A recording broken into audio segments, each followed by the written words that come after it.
রাষ্ট্র লুটপাট করে খাওয়ার জন্য চিন্তা করি। এই দেশের ভাগ্যের পরিবর্তন হবে না। বিপ্লব স্বাধীনতা 3 পেয়েছে, আরো 70 অর্জন করেন, তাতেও পরিবর্তন হবে। আপনার মানসিকতা পরিবর্তন হবে। সরকার যাতে আর ফিরে আসতে না পারে তার জন্য সবাইকে ঐক্যবদ্ধ থাকতে হবে, আমি আহ্বান জানাই। এরপরে আমরা যারা দেশে আছি, সত্যিকারের অর্থে দেশে একটা পরিবর্তন আনতে হবে। এই পরিবর্তন আনার জন্য শুধু বাহ্যিক পরিবর্তন না, আমাদের চিন্তা চেতনা, আমাদের মন মানসিকতার পরিবর্তন আনতে হবে। চাওয়া পাওয়া, আবু হুরায়রা বলছে যে ত্যাগ কুরবানি আমাদের ব্যক্তির স্বার্থ ঊর্ধ্বে উঠে জাতির স্বার্থ, দেশের স্বার্থকে প্রাধান্য দিতে হবে। দেশের রাজনীতির গুণগত মান পরিবর্তন করতে হবে। রাজনীতি আমরা এখন আমাদের পরিচয় দেওয়া হয়েছে রাজনীতি দলের একটা আমি দলীয় প্রধান জেলা। রাজনীতি এখন ব্যবসা হয়ে গেছে, মানুষ রাজনীতিকে ঘৃণা শুরু করেছে।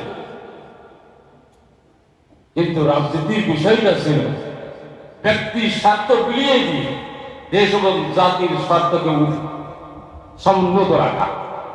আমরা যারা রাজনীতিবিদ এখন রাজনীতিবিদ বলতে ভুল হয়ে গেছে, মানে মানে লজ্জা করে যারা রাজনীতিবিদ। রাজনীতিতে দেশের দুর্বৃত্তায়ন করেছে, রাজনীতিতে দুর্বৃত্তায়ন বন্ধ করতে হবে। স্বাধীনতা আমরা অনেক পেয়েছি, 71 সালে পেয়েছি, তার আগে 47 সালেও পেয়েছি, 24শে জুলাইতে একটা 5 আগস্ট থেকে স্বাধীনতা পেয়েছি। কিন্তু আমাদের চাওয়া পাওয়া খাই খাই দূর না হয়, যদি আমরা সবাই মিলে যে যেখানে সুযোগ পাই সেখান থেকে শোষণ করার জন্য, রাষ্ট্র লুটপাট করে খাওয়ার জন্য চিন্তা করি, এই দেশের ভাগ্যের পরিবর্তন হবে না। বিপ্লব স্বাধীনতা 3 পেয়েছে, আরো 70 অর্জন করেন, তাতেও পরিবর্তন হবে। আপনার মানসিকতা পরিবর্তন হবে। কোরআন শরীফে আসে, আমরা তো কোরআন চর্চা করি, এখন যেটা কথা বলতে হয়, আল্লাহুম্মুত তাকাসুর হাত্তা যুরতুমুল মাকাবির। আল্লাহ পাক বলেন তোমাদের লোভ, চাওয়া পাওয়া, বেশি বেশি চাওয়া পাওয়াই যে ধ্বংস হয়ে গেছে তোমরা। আরে এই ধান্দা নিয়ে কবর পর্যন্ত চলে যাও,